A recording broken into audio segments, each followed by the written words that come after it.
Okay, so that was our ARP spoofing, a way to intercept the session ID.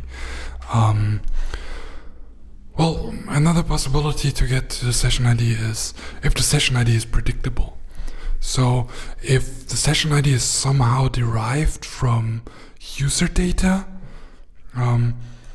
that's usually a very bad idea. It can be obvious like this. I mean, if I'm a user, my name is John Doe, and I'm born on the 26th of October 92, then I can obviously predict session IDs of other users. I just have to try out a couple of birthdays, maybe. But sometimes this is not so obvious. Sometimes you get a sequence of bytes that look random, but maybe are not random. Yeah, first rule of randomness, you never can tell afterwards if it's truly random. In this case, it's just the MD5 hash of the same information as above. This sounds like a silly bug and you would wonder who would ever do that. Well, that's exactly how Yahoo got hacked twice. Their session IDs were predictable. The hackers could generate their own session IDs and then be users.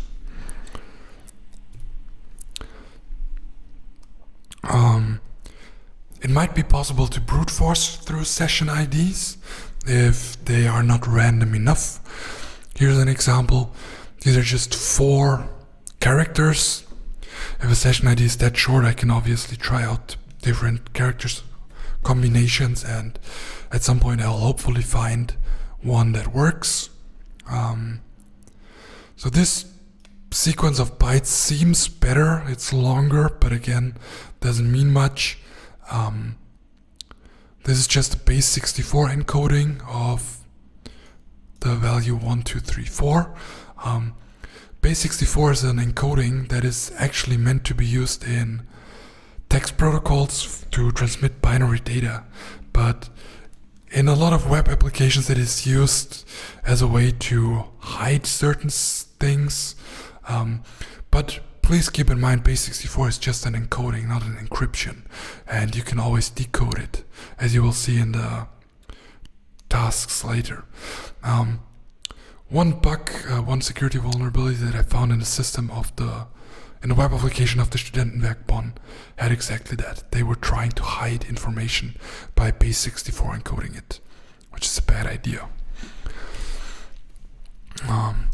The other ways I could try to fixate a session.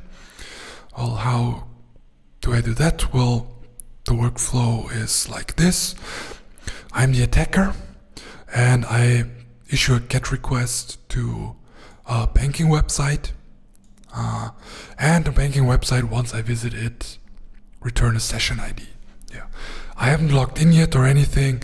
It just has given me a session ID. So now I somehow have to trick the victim to visit this link.